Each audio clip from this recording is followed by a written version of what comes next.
ভাত রান্না করা চাউল দিয়ে দেখেন কি সুন্দর ঝরঝরে খিচুড়ি রান্না করে ফেললাম। সাথে 3টে ডিম দিয়েছি, 2টো আলু দিয়েছি। মাশাআল্লাহ, অনেক সুন্দর। আসসালামু আলাইকুম, কেমন আছেন সবাই? চলে এলাম মূল ভিডিও নিয়ে। ঘরে থাকা যে ভাত রান্না করে যে চাল দিয়ে, সেই চাউল দিয়েই চলে এলাম ঝরঝরে করে খিচুড়ি রান্না করার জন্য।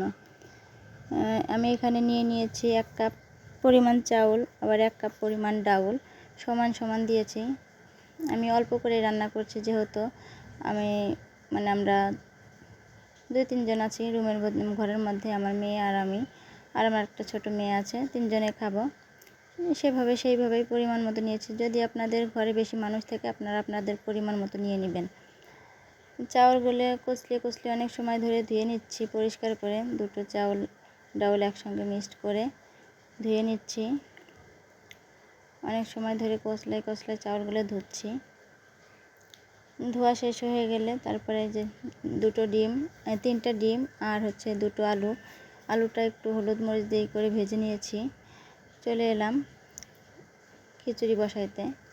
খিচুড়িতে যে পরিমাণ মতো সব কিছু দিয়ে দিয়েছি। পেঁয়াজ কুচি দিয়েছি, পেঁয়াজ কুচিটা আমি ভেজে নিচ্ছি। এর সাথে সব কিছু ময় মশলা আর কি দিয়ে দিব, যেহেতু ঝরঝরে ভুনা খিচুড়ি রান্না করতেছি আমি। আমার সাথেই থাকবেন। আর যদি আমার ভিডিওটি আপনাদের কাছে ভালো লেগে থাকে, তাহলে স্কিপ না করে পুরো ভিডিওটা দেখবেন। আজ আমি আপনাদের সাথে শেয়ার করতেছি এইভাবে খিচুড়ি রান্না করলে আসলে অনেক ঝরঝরা হয়। চাউলটা অনেক সময় ধরে ভেজে নিতে হয়। ভেজে নিলে আর কি চাউলটা ভেজে নিলে অল্প পানিতেই হয়ে যায়।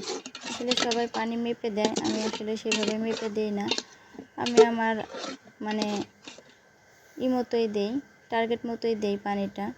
আমি 1 কাপ চাউল দিলে 1 কাপ পানি দেয়, বা 2 কাপ পানি দেয়, এইভাবে মেপে রান্না করে। আমি আসলে সব কিছু মেপে রান্না করি না। আমি যখন বিরিয়ানি রান্না করি, পোলাও রান্না করি, সবসময় এইভাবেই রান্না করি। তবে একটু পানিটা গরম করে নিই। এখানে পানিটা গরম করে রাখছিলাম, সেটাই আর কি পরিমাণ মতো দিয়ে দিয়েছি। কারণ অল্প পানি হইলেও অনেক সময় ওই গরম পানিতে ফুটে যায়। পানি কম হলেও সমস্যা না। দেখেন মাশাআল্লাহ, অনেক সুন্দর হয়েছে। দেখেন কালারটাও অনেক সুন্দর হয়েছে। যেহেতু মাটির চুলায় রান্না করতেছি, তাই গরম ধোঁয়া বের হচ্ছে। দেখেন কি সুন্দর। আমি এখন পরিবেশন করে নিচ্ছি আপনাদের মাঝে। দেখেন কি সুন্দর ঝরঝরা হয়েছে, দেখতে কত সুন্দর লোভনীয় হয়েছে। আর ভিডিওটি এই পর্যন্ত যারাই দেখেছেন, তাদেরকে অসংখ্য ধন্যবাদ।